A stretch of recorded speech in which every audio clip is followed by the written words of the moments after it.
नमस्कार, मी पूनम. तुम्हा सगळ्यांचं पूनम रेसिपी मध्ये स्वागत आहे. आज आपण मटकीची शेवग्याच्या शेंगा टाकून भाजी बनवणार आहोत. त्यामध्ये आपण एक बटाटा बारीक चिरून घेतलेला आहे, मटकी 1 कप घेतलेली आहे, मोड येऊन आपण मटकीला घेतलेले आहेत. 2 आपण शेवग्याच्या शेंगा कापून मध्ये कट करून घेतलेल्या आहेत. इथे आपण फोडणीसाठी कांदा, टोमॅटो, जिरं, राई, हिंग, मीठ, हळद, लाल तिखट मिरची पावडर, अद्रक लसूण पेस्ट, खोबरं आपण भाजून घेतलेला आहे. गॅसवर भाजून तो मिक्सरला बारीक करून घेतलेला आहे. धनिया पूड, हळदी पावडर, मीठ, कोथिंबीर आणि गरम मसाला. इथे आपण गॅस चालू केलेला आहे. कढईमध्ये 2 पळी तेल टाकलेलं आहे. तेल गरम झालं की आपण फोडणी करून घेऊ. तेल आपलं गरम झालंय. त्यामध्ये अर्धा चमचा जिरं टाकून घेऊ, अर्धा चमचा राई टाकून घेऊ. जिरं राई तडतडली की आपण त्याच्यामध्ये लसूण टाकून घेऊ.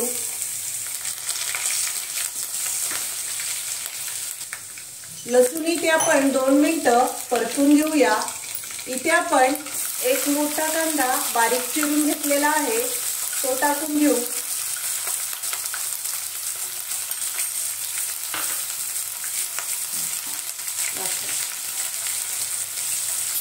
त्यामध्ये आपण हिंग टाकूया.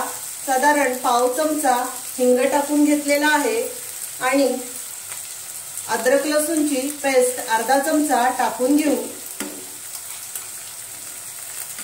कांदा आपण व्यवस्थित परतून घेऊया. 2 मिनिटं आपण कांदा परतून घेऊ.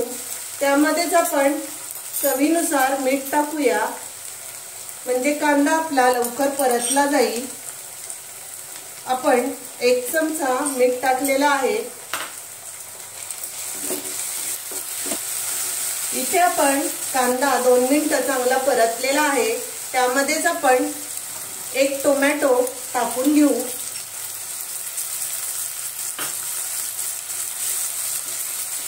टोमॅटो आपण मऊ होईपर्यंत परतून घेऊया.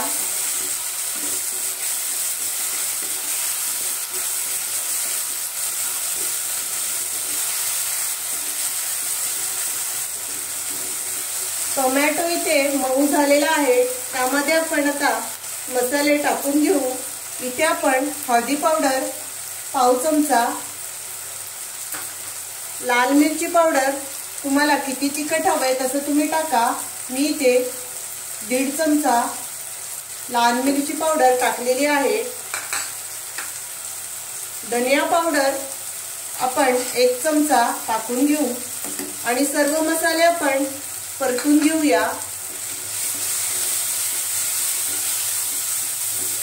गॅस आपण आता मीडियम करू आणि 2 मिनिटं सर्व मसाले परतून घेऊ.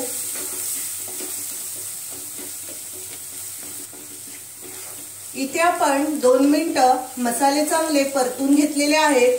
त्यामध्ये आपण मटकी आणि बटाटा स्वच्छ धुवून घेतलेला आहे, तो टाकून घेऊया. आणि इथे शेवग्याच्या शेंगा आपण त्याही स्वच्छ धुवून घेतलेल्या आहेत, त्याही आपण टाकून घेतलेल्या आहेत. आता आपण सर्व मिक्स करू. इथे आपण बघा सर्व मिक्स करून घेतलेला आहे. आता आपण एक चांगली वाफ काढून घेऊ. झाकण ठेवूया. इथे आपण 2 मिनिटं वाफ चांगली घेतलेली आहे. त्यामध्ये आपण आता पाणी टाकून घेऊ. बघा मसाले सर्व आपण मिक्स केलेले आहेत. त्यामध्ये शिजण्यासाठी किती पाणी हवंय तसं तुम्ही टाका. मी इथे साधारण 2 ग्लास पाणी टाकलेलं आहे. आता आपण एक 15 ते 20 मिनिटं हे चांगलं शिजून देऊ. इथे आपण झाकण देऊया.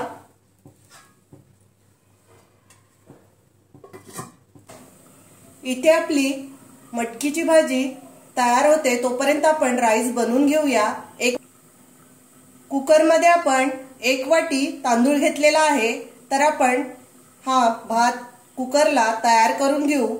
आपण 1 वाटी तांदूळ घेतलाय तर दुप्पट आपण पाणी टाकून हा कुकरला भात शिजत ठेवूया। इथे आपण तांदूळ स्वच्छ धुवून घेतलेत आणि दुपटीने आपण पाणी टाकलेलं आहे। 1 वाटी तर आपण डबल असं पाणी टाकलेलं आहे, म्हणजे व्यवस्थित भात शिजून जातो। आणि चवीनुसार आपण मीठ टाकणार आहोत। आता हे आपण सर्व मिक्स करून घेऊ आणि कुकर गॅसवर ठेवून देऊ। इथे आपण साधारण 3 शिट्ट्या घेतलेल्या आहेत। आता आपण भात बंद करूया। इथे आपण वाफ जाऊन देऊ। इथे साधारण आपली 20 मिनिटं झालेली आहेत। आता आपण त्यामध्ये गरम मसाला टाकून घेऊ। इथे आपण अर्धा चमचा गरम मसाला टाकून घेतलेला आहे आणि खोबरं आपण भाजून घेतलेला आहे। फक्त खोबरंच आहे, ते मिक्सरला भाजून बारीक करून घेतलेला आहे। तुम्ही इथे थोडंसं पाणी टाकूनही बारीक करू शकता। मी असं ड्रायच खोबरं भाजून घेतलेलं आहे।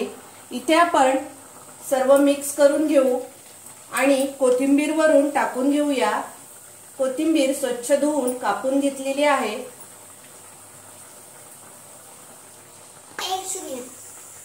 इथे आपण सर्व चेक करून बघूया मटकी शिजले की नाही।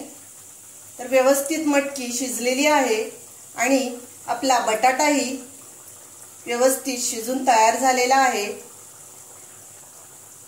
बघा, आता आपण गॅस बंद करूया। इथे आपण तेल तापत ठेवलेलं आहे। आपली मटकीची आमटी आणि भात तयार झालेला आहे। त्याबरोबर आपण पापड तळून घेऊ।